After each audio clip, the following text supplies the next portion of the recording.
Minecraft, The Island. Written by Max Brooks. Chapter 2. Panic Drowns Thought.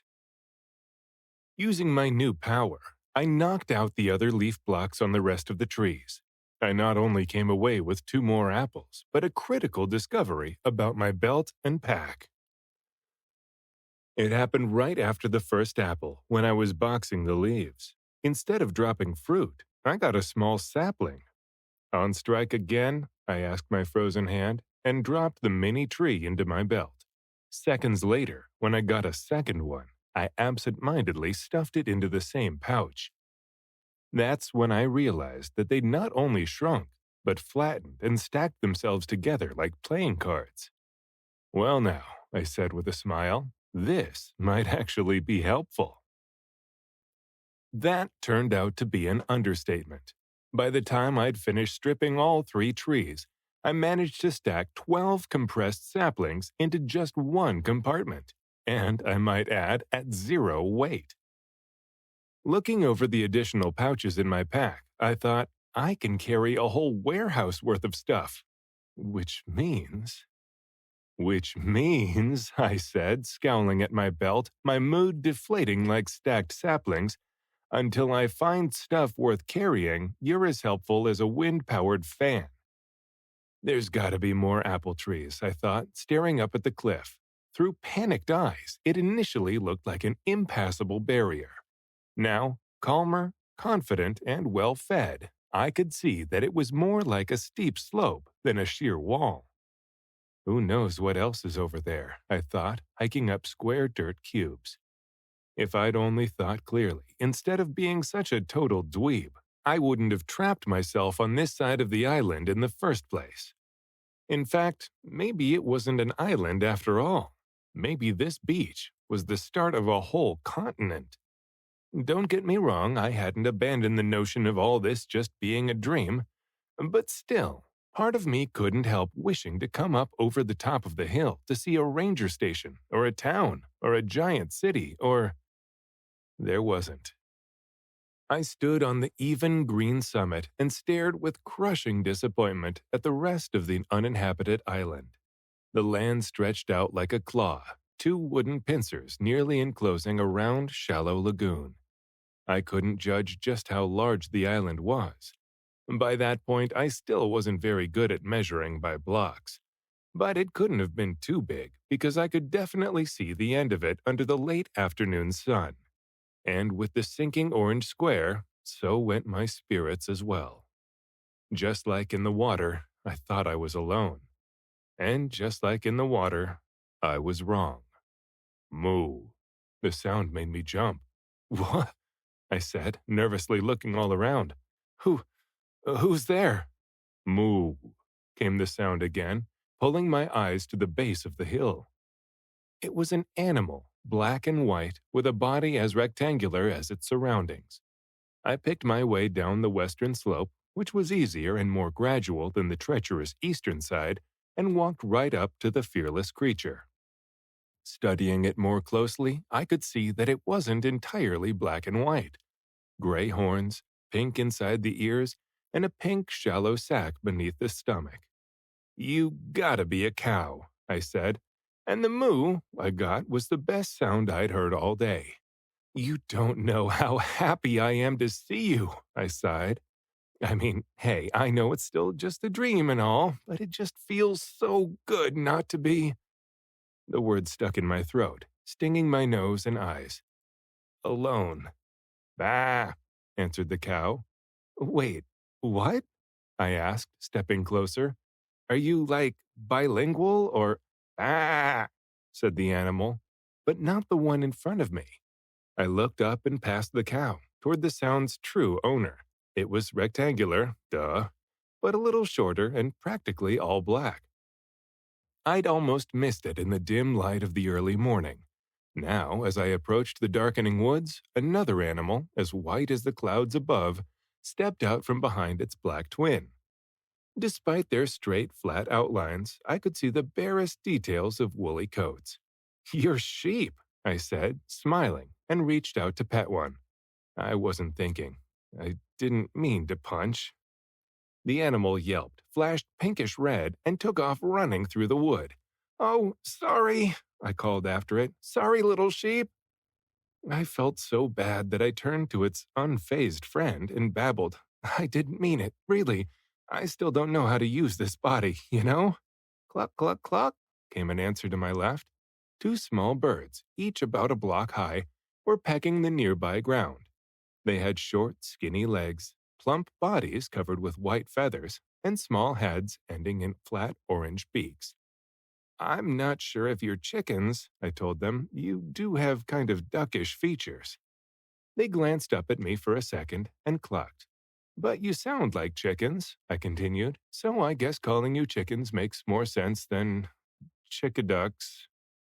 The word gave me a little chuckle, which quickly became a real guffaw. It felt good to laugh, to let out all the crazy tension of the day.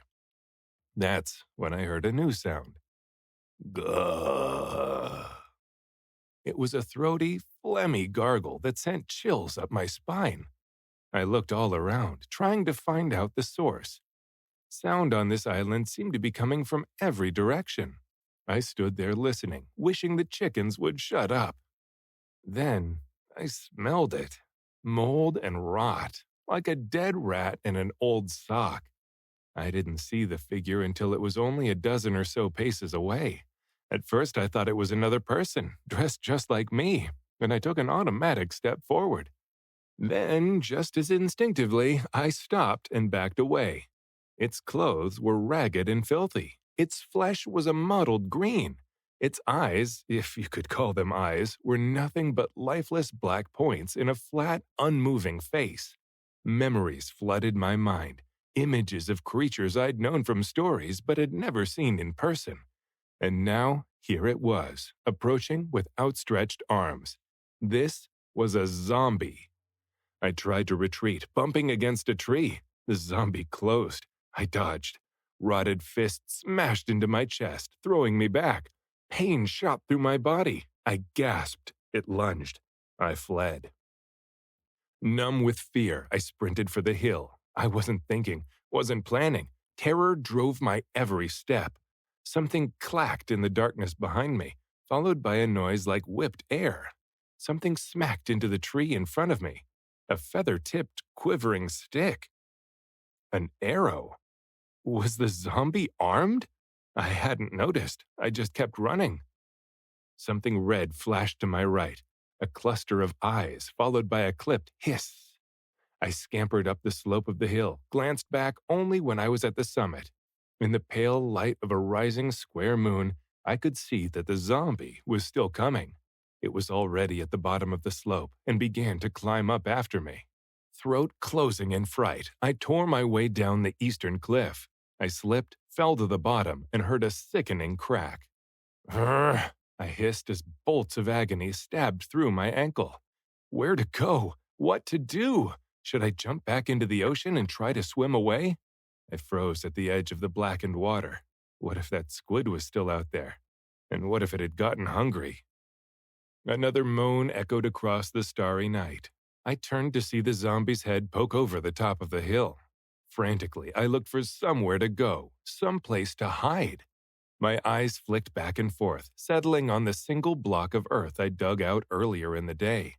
From it came the spark of a desperate idea: digging. As the zombie started down the slope, I ran to the cliff below it and furiously tore into the earth. 1, 2, 3, 4 punches, and the first block in front of me came away. 1, 2, 3, 4, and the one behind it popped free. I could hear the ghoul approaching, each groan growing louder. 1, 2, 3, 4. 1, 2, 3, 4. I cleared 4 earthen blocks right in front of me, 2 above and below, just enough for me to squeeze into the space. Deeper, my mind screamed, get deeper. And if fate could talk, it would have sneered and said, "You're not going anywhere." My fists bounced off something cold and hard. I'd hit solid rock. A few pointless punches told me I was trapped, the monster barely seconds away. I spun, saw the zombie, and set down a block of dirt between us. The ghoul reached over, smashing me in the chest. I flew back, hitting the stone cliff. Chest aching, gasping for breath, I jammed the second soil cube on top of the first. Darkness fell. I was buried alive. My tomb shut out the light, but not the sound. Zombie moans still rang in my ears. What if it could dig? What if I'd only delayed death by seconds? Go away, I shouted helplessly. Please, just leave me alone.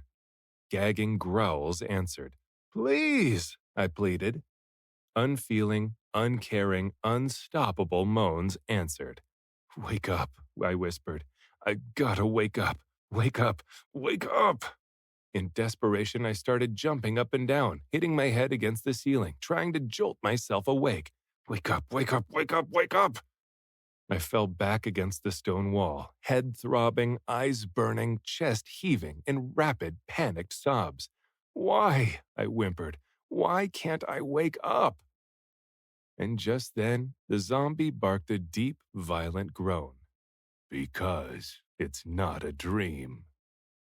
No, the creature wasn't talking to me. I'd put words in its decayed mouth, words I knew I needed to hear. This isn't a dream. I imagined hearing from the mobile corpse, and it's not an injury or a hallucination.